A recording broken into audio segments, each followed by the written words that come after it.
కేంద్ర ఆర్థిక మంత్రి నిర్మలా సీతారామన్ ఫిబ్రవరి 1న కేంద్ర బడ్జెట్ను ప్రవేశపెట్టబోతున్నారు.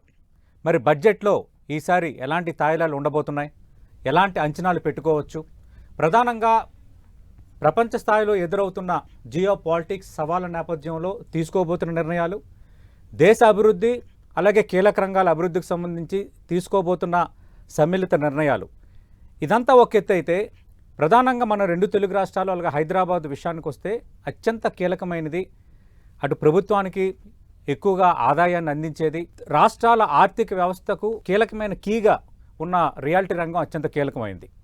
ఇలాంటి రియాలిటీకి సంబంధించి బడ్జెట్లో ఎలాంటి అంచనాలు పెట్టుకోవచ్చు, అసలు రియాలిటీ రంగానికి ఏం చేస్తే మరింత అభివృద్ధి దిశగా వెళ్ళడానికి ఛాన్స్ ఉంటుంది, ఇదే అంశంకి సంబంధించి మనం ప్రీ బడ్జెట్ డిబేట్లో భాగంగా మాట్లాడబోతున్నాం. మనతో పాటు ఉన్నారు ఈ రియాలిటీ రంగంలో విశేష అనుభవం ఉన్న వ్యక్తి, సుచీర్ ఇండియా అధినేత లయన్ కిరణ్ గారు. కిరణ్ గారు నమస్తే సార్. నమస్తే అండి. చాలామంది వ్యాపారవేత్తలు ఉన్నారు, మీరు రియాలిటీయే మీ ప్రధానమైన బిజినెస్ కూడా. కానీ మిమ్మల్ని చూస్ చేసుకోవడం కారణం ఏంటంటే మీది ఒక వెర్సటైలిటీ. ఎందుకంటే ఒక హ్యూమన్ యాంగిల్ ఆలోచిస్తారు, హ్యూమనిటేరియన్ గ్రౌండ్స్ ఉన్నాయి, పబ్లిక్కి ఎలా చేస్తే బెస్ట్, ప్రభుత్వం ఎలాంటి నిర్ణయాలు తీసుకుంటే వాళ్ళు హ్యాపీగా ఉంటారు, ఇలాంటి చాలా అంశాలపైన మీరు చాలా కీ లెక్చర్స్ కూడా ఇచ్చారు. అవి కూడా నేను చూశాను సార్. ఇప్పుడు రియాలిటీ రంగం అనేది అత్యంత కీలకంగా ఉంది, అందులో మీరు కీలక వ్యక్తిగా ఉన్నారు. మీ అంచనా ఏంటి సార్? ఈ బడ్జెట్లో రియాలిటీ రంగానికి సంబంధించి కొంత ఊతమిచ్చేలా ఏమైనా ఉండొచ్చా? ఏం చేస్తే బాగుంటుందని మీ అంచనా? జనరల్గా ఈ బడ్జెట్లో అంటే లాస్ట్ టైం మనము జిఎస్టీకి సంబంధించినటువంటి కొన్ని కానివ్వండి మిగతా వాటన్నింటినీ చూసాము. ఈ బడ్జెట్లో మటుకు రియాలిటీ రంగం నుండి మేము నేషనల్ లెవెల్లో కూడా చాలా రిప్రజెంటేషన్స్ ఇచ్చాము. మినిస్ట్రీ ఆఫ్ అర్బన్ అఫైర్స్ నుంచి మినిస్టర్ ఆఫ్ ఫైనాన్స్కు సంబంధించినటువంటి కొన్ని పేపర్స్ కూడా ఏమేం కావాలో మేము వాటికి సబ్మిట్ చేయడం కూడా జరిగింది. అది బేసిక్గా ఏంటంటే ఇక్కడ మనకు అంటే హౌసింగ్ అనగానే ఓన్లీ హౌసింగ్కు సంబంధించిందే ఉండదండి. అంటే నేను ఆలోచించే దృక్పథం ఎలా ఉంటుందంటే ఈ అర్బనైజేషన్ మనకు ఎప్పుడైతే ఇండియాలో పెరుగుతూ వచ్చినప్పుడు మనకు దీనికి ఊతమిచ్చే వాటిల్లో మీరు కొన్ని జిఎస్టీ కొన్ని వీటిలలో తగ్గించండి లేదా కొన్ని ట్యాక్స్ బెనిఫిట్స్ ఇవ్వండి అనే దాంతో పాటుగా మనకు ఆ ఇన్ఫ్రాస్ట్రక్చర్ డెవలప్మెంట్ ప్లస్ గ్రోత్ ఇంజన్స్ని ఎక్కడెక్కడ తీసుకొని వస్తే మనుషుల కెపబిలిటీ అంటే ఒక రకంగా వాళ్ళకి వచ్చే బెనిఫిట్స్ ఇవ్వడంతో పాటు మనుషులకు ఉన్నటువంటి కెపబిలిటీ బిల్డింగ్ కూడా చాలా ఇంపార్టెంట్ అన్నటువంటి విషయం ఇక్కడంతా కూడా. సో ఇక్కడ టైర్ 1 సిటీస్లో ఏముండాలి, టైర్ 2 సిటీస్లో ఏముండాలి అనేది మనం ఒకసారి చూడాలండి. ఇక్కడ ముఖ్యంగా రొటీన్గా ఉన్నటువంటి బడ్జెట్ని కాకుండా నేను పర్సనల్గా సజెస్ట్ చేసింది అంటే మా నేరేటివ్ తర్వాత కూడా మేము సజెస్ట్ చేసింది ఏంటంటే కస్టమైజేషన్ ఈజ్ వెరీ ఇంపార్టెంట్. ఇప్పుడు పిఎంఏవై స్కీమ్స్లో విషయంలో కానివ్వండి, జిఎస్టీ విషయంలో కానివ్వండి, అండ్ రెవెన్యూకు సంబంధించినటువంటి ఆ రిజిస్ట్రేషన్స్ స్టేట్ గవర్నమెంట్స్ మీద పెట్టేటువంటి ఒక ఇంతకుముందు జేఎన్ఎన్యూఆర్ఎం స్కీమ్స్ అలాంటివి పెట్టిన మీకు ఐడియా ఉండొచ్చు. అప్పుడు కూడా కొన్ని కండిషన్స్ని పెట్టి ఇలా ఇస్తే మీకు ఈ బడ్జెట్ ఇస్తుంది అనేటువంటి కొన్ని కండిషనల్స్ పెట్టారు. ఇప్పుడు కూడా స్టేట్ గవర్నమెంట్స్ మీద అలాంటిది ఉండకపోతే చాలా అంటే రాను రోజులలో అంటే ఏ ఇయర్ బడ్జెట్ని ఇప్పుడు ఏ ఇయర్కి ఆ ఇయర్ చూసుకునేది కాదండి. ఇది ఒక ప్రణాళిక, దీర్ఘకాలికంగా ఉండే వాటిని కూడా మనం ఇప్పుడు ఏం చూసుకోవాలనేది చూడకపోతే అది ఇన్స్టాంట్గా కొన్ని కనిపించవచ్చు, బట్ లాంగ్ టర్మ్లో కనుక లేకపోతే కంట్రీ గ్రోత్ అనేది ఫలితాలు ఉండవు ఇక్కడ. సో ఇక్కడ కూడా ఏంటంటే ఈ అర్బనైజేషన్ టైర్ 2 సిటీస్ను డెవలప్ చేస్తే టైర్ 1 సిటీస్కు తగ్గాలి ఫస్ట్ థింగ్. సో మనకి ఇప్పుడు వచ్చే బడ్జెట్ అంతా కూడా నేనేమంటానంటే టైర్ 1 సిటీస్ కంటే నేను పర్సనల్గా సజెస్ట్ చేసేది ఏంటంటే let's focus on this 100 smart cities అనే దాని మీద మనం ఎక్కువగా బడ్జెట్లో ఫోకస్ అయి ఉండాలి. ఈ మెట్రోపాలిటన్ సిటీస్లో ఉన్నటువంటి 6 or 7 మెయిన్ మెట్రోపాలిటన్ సిటీస్లోనే కాకుండా టైర్ 2 సిటీస్ను ఎట్లా ఎంపవర్ చేయాలి, అక్కడికి వస్తున్నప్పుడు అక్కడ ఉన్న వాటిల్లో దానికి సపరేట్ పాలసీ తీసుకొని వచ్చి అక్కడ ఉన్న వాటిల్లో మీరు ఈ సిటీస్లో ఈ స్మార్ట్ సిటీస్లో కానీ వీటిలలో కానీ మీరు చేస్తున్నప్పుడు ఈ బెనిఫిట్ సిస్టమ్ అనేది ఐదర్ రియాల్టర్స్కు కానివ్వండి ఎండ్ యూజర్స్కి కానివ్వండి ఎలాంటి షాప్స్ మీరు ఇస్తారనేది అదొకటి చాలా ఇంపార్టెంట్ ఫ్యాక్టర్ అండి అక్కడ. రెండోది ఏంటంటే పిఎంఐవై స్కీమ్లో కూడా మనకు అంటే ఎవరైనా ఏం చూస్తారంటే చిన్నగా 0.5% rate of interest bank rate of interest తేడా వస్తేనే చాలామంది దానికి టెంప్ట్ అయ్యే ఛాన్సెస్ ఉంటుంది. అంటే మనము ఫర్ ఎగ్జాంపుల్ 7% ఉన్నప్పుడు 7.5 అనగానే 0.5% చాలా చూసుకుంటారు. బికాజ్ ఫిక్స్డ్ ఇన్కమ్ గ్రూప్ వాళ్ళు గవర్నమెంట్ ఎంప్లాయీస్ ఎవరైతే ఉంటారో వాళ్లకు 30,000 35,000 అవుతుంది అనగానే వాళ్ళకి కొంత మళ్ళీ 5,000 నేను ఎక్కడ అకామిడేట్ చేసుకోవాలని ఆలోచిస్తాను.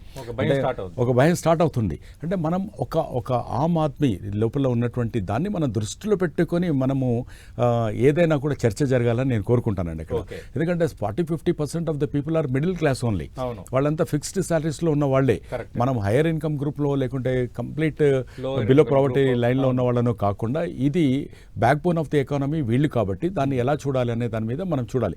సో ఇక్కడ రేట్ ఆఫ్ ఇంట్రెస్ట్లు మనం ఆలోచిస్తున్నప్పుడు కూడా ఒక కంఫర్టబుల్ లివింగ్ ప్రొవోక్ చేయడం అనేది చాలా ఇంపార్టెంట్ అండి అక్కడ.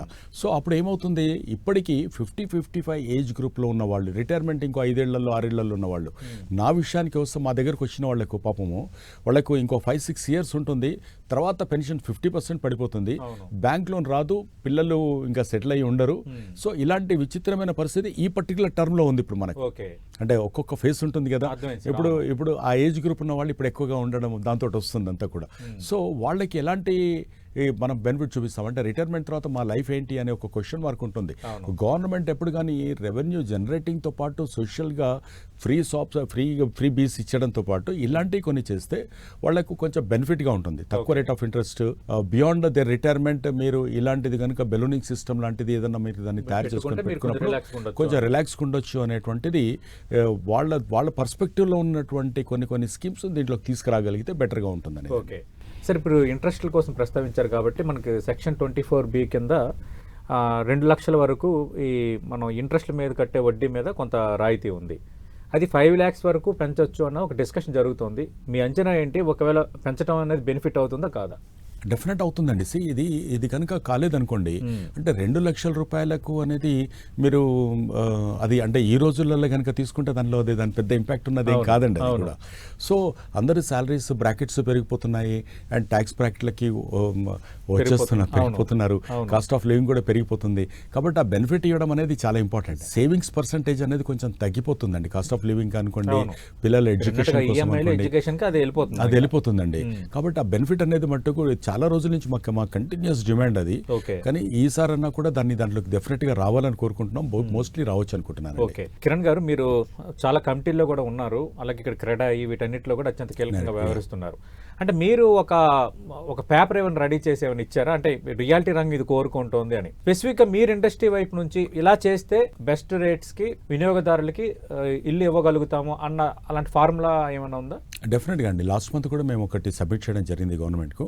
సో దాంట్లో మోస్ట్ ఇంపార్టెంట్ థింగ్ ఏంటంటే గవర్నమెంట్ ఈ హౌసింగ్ స్కీమ్ లోకి రావడం అనేది కంటే కూడా కొన్ని జోనింగ్ కనుక జరిగితే ఈ పర్టికులర్ జోన్ ఈ suitable for this middle class segment, ఇక్కడున్న వాటిల్లో ఇలాంటి స్కీమ్లో ఇలాంటివి వచ్చే వాళ్లకు మేము ఈ బ్రాకెట్లో ఇస్తాము. మీరు ఎలా అయితే బిఓటీ ప్రాజెక్ట్స్ లాగా మిగతా వాటిలలో చేస్తున్నారు, దీనికి కూడా ఒక స్కీమ్ను మీరు డిఫైన్ చేయండి. చేయడం వల్ల బిల్డర్స్ను మీరు ఒక స్టేక్ హోల్డర్స్ లాగా పార్ట్నర్స్ లాగా మీరు తీసుకోండి అనేది సజెషన్ ఒకటి ఇవ్వడం జరిగింది. రెండోది ఏంటంటే మీరు until and unless you give a subsidy in registrations also. ఇప్పుడు మనకు 7.6% ఉందండి తెలంగాణలో. That is ridiculous. అంటే పాపం బిల్డింగ్ కట్టుకునే కంటే కూడా ఆల్మోస్ట్ కట్టుకునే దాంట్లో ఒక 15% 20% ఇంటీరియర్స్ అవుతుందండి ఈ రోజులలో.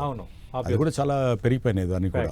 అండ్ జిఎస్టీ అండ్ రిజిస్ట్రేషన్స్ పెట్టుకుంటే మీరు బిల్డింగ్ కొనే దాంట్లో మీరు అంటే కన్స్ట్రక్షన్లో ఒక అపార్ట్మెంట్ కొనుక్కున్నా ఒక ఇల్లు కొనుక్కున్నా కూడా ఆల్మోస్ట్ 25 to 30% అయితే మినిమం ఇది లోడ్ అయిపోతుంది. అంటే ఎలా ఉంటుందంటే ఇనిషియల్గా ఎంటర్ అవుతున్నాడు, అక్కడ లాస్ట్కి వచ్చే వరకు వాళ్లకు వీటన్నిటి దగ్గర స్ట్రక్ అయిపోయి 7.6% రిజిస్ట్రేషన్ ఫీజు, 5% జిఎస్టీ, 5% జిఎస్టీ, మీరు అన్నట్టుగా ఇంటీరియర్స్ ఒక గృహ ప్రవేశానికి 100 మందినైనా పిలుచుకుంటాము. అది ఒక 2-3 లక్షలు కాకుండా ఇంకా అదనంగా మనం ఫెసిలిటీస్ కు మళ్ళీ అవన్నీ ఇచ్చుకోవాల్సి వస్తుంది. ఎమ్యూనిటీస్ కి ఇచ్చుకోవాలి. తర్వాత ఒక 1 year కార్పస్ అంటారు, గేటెడ్ కమ్యూనిటీ అవుతాయి. సో ఇవన్నీ కూడా మళ్ళీ ఒక హ్యూజ్ అమౌంట్ ఒకటేసారి వచ్చి పడుతుంది. అంటే ఎండ్ యూజర్ పర్స్పెక్టివ్ లో చూసినండి, బిల్డర్ పర్స్పెక్టివ్ లో కూడా పాత రోజుల్లాగా లేదండి. ఈ రోజుల్లో ఎలా ఉందంటే క్యాపిటల్ ఇంటెన్సివ్ అయిపోయింది. అంటే ఇప్పుడు ఇనిషియల్ గానే అన్ని అమౌంట్స్ అన్ని కూడా ముందే తీసుకున్నారు. ఇంపాక్ట్ ఫీజెస్ అని ఉంటాయి, ఇంపాక్ట్ ఫీజెస్ కానీ లేకపోతే మీరు గవర్నమెంట్ కట్టే ఫీజెస్ వీటన్నిటిని కూడా చాలా అంటే ఒక బిల్డింగ్ లో ఇంతకు ముందు వర్కింగ్ క్యాపిటల్ మనకు కన్స్ట్రక్షన్ పెట్టుకుంటే సరిపోతుంది అనుకునేలాగా లేదండి ఈ రోజున. సో చాలా ఈవెన్ మీరు డెవలప్మెంట్ మీద ల్యాండ్ తీసుకొని మీరు ల్యాండ్ కాస్ట్ తగ్గించుకున్నా కూడా మీరు కన్స్ట్రక్షన్ కాస్ట్తో పాటు ఈ అడిషనల్గా గవర్నమెంట్ కట్టేటువంటి స్టాట్యూటరీ కాంప్లైన్సెస్లో ఉన్న వీటన్నిటిని మీట్ అవ్వాలంటే it is costing us a bomb. చాలా చాలా హ్యూజ్ మనీ ఇక్కడ పడిపోతుంది ఇదంతా కూడా. సో దీన్ని ఎంతవరకు తగ్గిస్తే more number of people will get in to the affordable segment. ఎందుకంటే అఫోర్డబుల్లో మనకు మార్జిన్ తక్కువ ఉంటుందండి. మార్జిన్ ఎప్పుడైతే తక్కువ ఉంటుందో రిస్క్ ఫ్యాక్టర్ ఏంటంటే కొంచెం డిలే అయినా కూడా మిడిల్ క్లాస్ వాళ్ళు ఈఎంఐ కడుతున్నప్పుడు దాని నుంచి వచ్చేటువంటిది రేరా వచ్చిన తర్వాత దాని ఇంపాక్ట్ బిల్డర్ మీద చాలా ఉంది. చాలా టైట్ మార్జిన్లలో ఇంకా వ్యాపారం తప్ప వృత్తి తప్ప తెలియదు వాళ్లకు ఆ దాంట్లోనే ఉంటారు. క్యాలిక్యులేషన్ ఎర్రర్స్ ఉంటాయి, బిల్డింగ్ పర్మిషన్స్ లేట్ అవుతుంటాయి. ఇది ఎవరిని బ్లేమ్ చేయలేం, గవర్నమెంట్ బ్లేమ్ చేయలేం, ఏం లేదు. క్యాపిటల్ ఇంటెన్సివ్ తోటి కూడుకున్నది. బ్యాంక్స్ కూడా ఏంటంటే ప్రోరాడా బేసిస్ మీద రిలీజ్ చేస్తున్నప్పుడు ఒక దగ్గర కనుక వాడికి మన సిఎంఎండ్ రిపోర్ట్స్ ప్రాపర్గా ఇవ్వకపోతే సో వాళ్ళు కూడా దాన్ని డిలే చేసి ఇవ్వడం జరుగుతుంది అక్కడ. సో ఇలా చాలా ఫ్యాక్టర్స్ ఉన్నాయి. కాబట్టి మేము ఏం సజెస్ట్ చేస్తున్నామంటే సో దీన్ని సపరేట్గా కస్టమైజేషన్ చూడండి. అఫోర్డబుల్ క్లాస్ను మిడిల్ క్లాస్కు మీరు దీన్ని సపరేట్గా మీరు ఆలోచించకపోతే వాళ్ళకు ఒక ఎండ్ యూజర్కి ఇచ్చేది కానివ్వండి, వీళ్ళకు కూడా ట్యాక్స్ బెనిఫిట్స్ అనేది మీరు ఈ సెగ్మెంట్లో ఉంటే ఓన్లీ పిఎంఐవైలో ఉన్న వాళ్ళ ఒక రంగం దానికి ఉన్న అనుబంధ రంగాలు, దాని మీద ఆధారపడే రంగాలు ఒక 4, 5, 6 ఉంటాయి. రియల్ ఎస్టేట్ సంబంధించి దాదాపు ఒక 28 నుంచి 29 రంగాలు దీని మీద ఇంపాక్ట్ అయ్యి ఉన్నాయి. కానీ ఇండస్ట్రీ హోదా ఇవ్వడానికి ఎక్కడ అడ్డంకిగా ఉంటుంది? ఇంతమంది ఆధారపడుతున్న ఈ రంగం పైన ఇండస్ట్రీ హోదా ఇవ్వడానికి సమస్య ఏంటి? అంటే second largest employment generation and major contributor is real estate అండి. అవును. అంటే రియల్ ఎస్టేట్ అంటే ఓన్లీ ఇండ్లు కట్టి అమ్మేదే కాదండి. రియల్ ఎస్టేట్ అనేది చాలా vast and it's an ocean. అది ఇప్పుడు హాస్పిటాలిటీ ఎట్లయితే అంటామో అన్ని రకాలుగా ఉంటుందో రియల్ ఎస్టేట్ లో కూడా కమర్షియల్ రియల్ ఎస్టేట్ ఉంటుంది, లాజ్ అన్ని ఏదైనా కూడా రియల్ ఎస్టేట్ దీంట్లోకి వస్తుంది. సో దీంట్లోకి వచ్చేటప్పటికి ఏంటంటే ఎప్పటి నుంచో మేము ఫైట్ చేస్తుంది, ఎప్పటి నుంచో దీనికి ఆ హోదా ఇవ్వమని అడుగుతున్నా కూడా ఎందుకో గవర్నమెంట్ ఒక క్యాష్ కౌ లాగానో దీంట్లో ఏదో పోతుందనేనో ఆలోచిస్తుంది తప్ప బట్ అది ఎకానమీకి బూన్ అవుతుంది. అంటే మేజర్ కాంట్రిబ్యూటర్ దాదాపు 45 to 50% ఆఫ్ ది మనీ గవర్నమెంట్కి మళ్ళీ రిటర్న్ వస్తుంది. ఇంకో కొన్ని క్యాలిక్యులేషన్లో 60% అని దానిలో కూడా ఉంటుంది. అంటే ఇక్కడ చాలా మనం లేదనుకున్నా కూడా డబుల్ టాక్సేషన్ చాలా ఉన్నాయండి. ఇప్పుడు మనకి సినరేజెస్ అని ఉందండి, అక్కడ మోస్ట్ ఆఫ్ ద ఐటమ్స్ మనకు కాంక్రీట్ ఇవే మనం డైరెక్ట్ తీసుకుంటున్నాం, కానీ ఓవరాల్ గా మళ్ళీ సినరేజెస్ చార్జ్ చేసేస్తున్నాం. దీని మీద సపరేట్ గా కనుక ఒక డిబేట్ జరిగి దీని ఇంట్రికసీస్ దీంట్లో ఉన్న ఇంపాక్ట్ వల్ల స్టేట్ ఎకానమీ ఎక్స్చెకర్ కానీ సెంట్రల్ ఎక్స్చెకర్ కానీ ఎంత బెనిఫిట్ వస్తుందని అర్థం చేసుకోకపోతే కష్టం. అది ఇండస్ట్రీ హోదా ఇచ్చి తీరాల్సిందేనండి. ఆలోచించాలి, స్టేట్ గవర్నమెంట్స్ ఆలోచించాలి, స్టేట్ గవర్నమెంట్స్ నుంచి సెంట్రల్ గవర్నమెంట్ కూడా రిప్రజెంటేషన్ వెళ్ళాలి.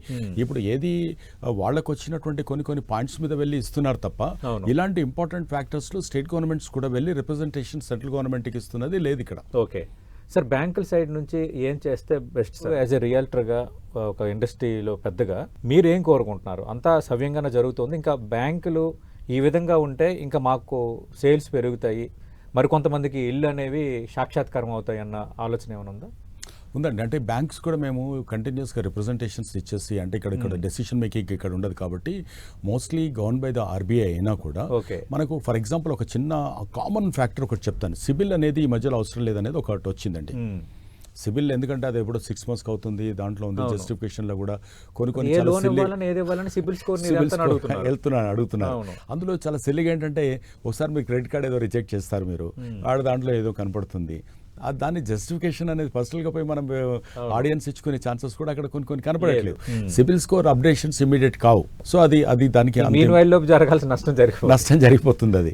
సో ఇక్కడ వచ్చేటప్పటికి ఏంటంటే అది ఆర్బీఐ రూల్ ఉన్నా కూడా banks are not following that rule. Situations ను అర్థం చేసుకుని ముందుకు వెళ్ళకపోతే, బ్యాంక్స్ కనుక వెళ్ళకపోతే ఇది జరిగే పని కాదు.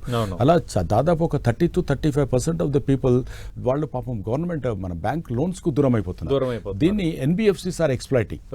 ఎన్బిఎఫ్సిలో ఏదో ఒక రీజన్ తోటి though there comes under the RBI, వాళ్ళు ఎక్స్ట్రా రేట్ అంటే ఇక్కడ ఉన్నటువంటి మనము రేట్ ఆఫ్ ఇంట్రెస్ట్ కు almost double rate of interest దాదాపుగా, అంటే హిడెన్ కాస్ట్లు అది ఇది పెట్టుకుంటే డబుల్ అవుతుంది. సో దాని పరివిలోకి వస్తున్నారు. దీన్ని అడ్రస్ చేశారు సార్ మీరు? ఇచ్చాం కానీ వాళ్ళు chief general manager of CGM of SBI వీళ్ళకన్నీ ఇచ్చాం. బట్ ఇవన్నీ ఏంటంటే వాళ్ళు ఓన్లీ కొరియర్ జాబ్ ఇచ్చేయగలుగుతారు. వాళ్ళు దే ఫార్వర్డ్ సెంట్రల్ గవర్నమెంట్ తీసుకోవాల్సిన ఇనిషియేటివ్ అండి. దీని మీద ఒక పాలసీ డెసిషన్ లాగా గట్టిగా చెప్పి అయితే లాస్ట్ టైం జిఎస్టీ వచ్చినప్పుడు అవును. గట్టిగా వార్నింగ్ ఇచ్చారు. ఆ మిడిల్ క్లాస్ లో ఉన్నటువంటి వాళ్ళకి పాపం వాళ్ళకి ఏంటంటే ఫిక్స్డ్ ఇన్కమ్ ఉన్న తర్వాత ఏదో చిన్న చిన్న సాధక బాధకాలు ఉంటాయి, కొన్నిసార్లు స్లిప్ అవుతారండి. Yes, sir, అవును. ఒక ఎంప్లాయర్ ఎంప్లాయర్ సరిగ్గా టైంకి జీతాలు ఇవ్వకపోతే ఆ ఈఎంఐ మిస్ అవుతుంది, నెక్స్ట్ టైం అవును, automatic అది late అవుతుంది. లేట్ అవుతుంది. అసలు మోస్ట్ ట్రస్టెడ్ పీపుల్ ఎవరు అని అంటే మిడిల్ క్లాస్ హౌసింగ్ లోన్స్ వాళ్ళండి. Yes sir, okay.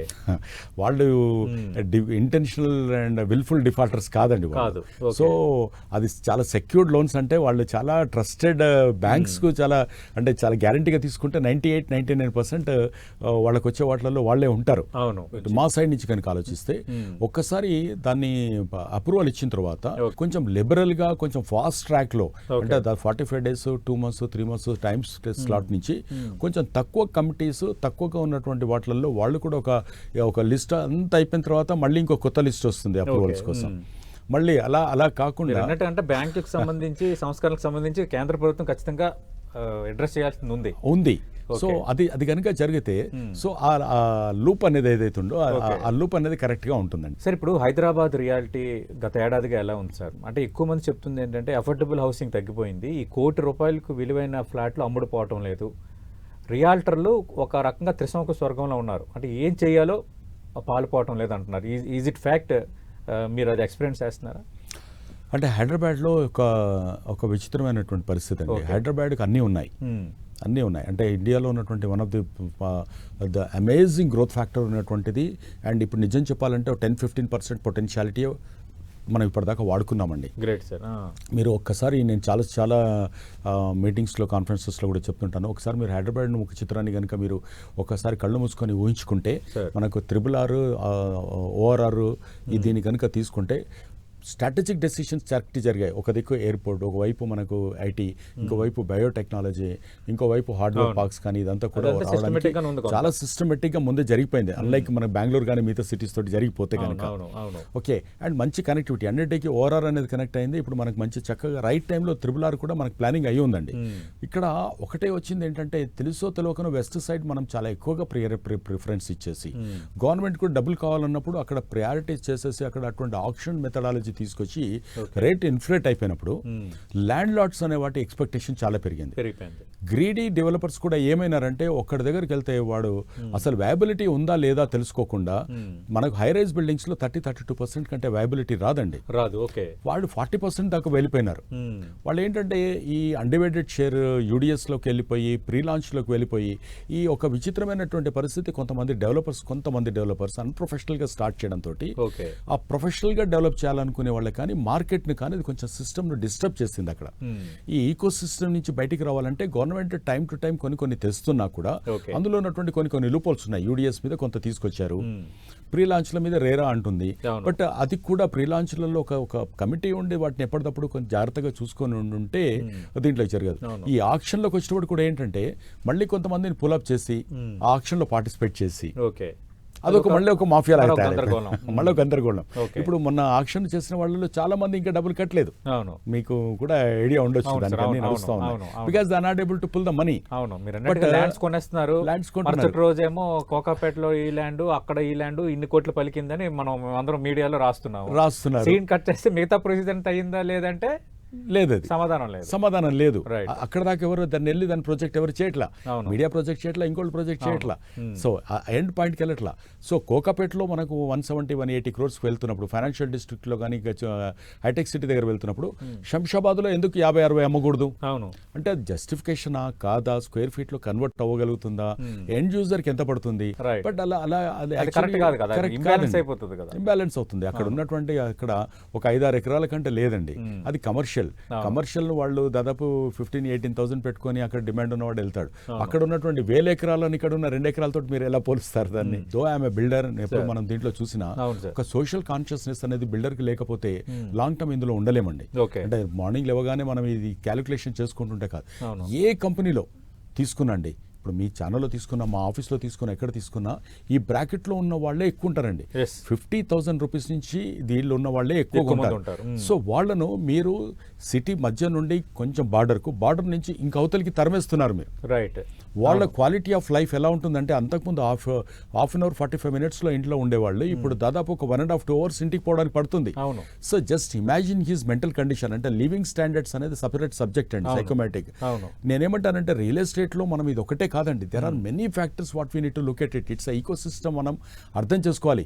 గవర్నమెంట్లో ఉన్నటువంటి ఐఏఎస్ ఆఫీసర్స్ ఎవరైతే ప్రిన్సిపల్ సెక్రటరీస్ ఉన్నారో వీళ్ళు అంతా కలిసి ఆలోచించుకోవాల్సినటువంటి ఒక అద్భుతమైన సబ్జెక్టును మనం ఒక కమర్షియల్ ఎలిమెంట్ లో చూసుకొని కొన్ని డిబేట్ చేసి వదిలేస్తున్నాం. ఇప్పుడు మీరు ఇక్కడ నుండి మీరు ఒక వనస్థలిపురంకి వెళ్ళాలంటే 2 hours పడితే మీకు రెగ్యులర్ గా ఉన్నటువంటిది మీరు ఎక్కడ మెట్రో దిగగలుగుతారు, మెట్రో మీద ఉన్న లోడ్ ఏంటి, అక్కడ తర్వాత ఏంటి, అక్కడ నుండి దిగిన తర్వాత మీ ఇంటికి రావడానికి మళ్ళీ మీకు ఆటోలో మీకు ఇంకో ఏదన్నా టాక్సీ సిస్టమ్ ఏదన్నా ఉంటే దానికి ఎంత పడుతుంది, అండ్ ఈ స్ట్రెస్ ఎంత, ఇంటికి పెట్టేప్పటికి 8-9 అయిపోయిన మనిషి తెల్లారి మార్నింగ్ ఫ్యామిలీతో టైం గడిపి బయటికి రాగలుగుతాడు అనేటువంటి ఒక సోషియో ఎకనామిక్ సిస్టమ్ ని మనం అర్థం చేసుకోలేకపోతే కాదు.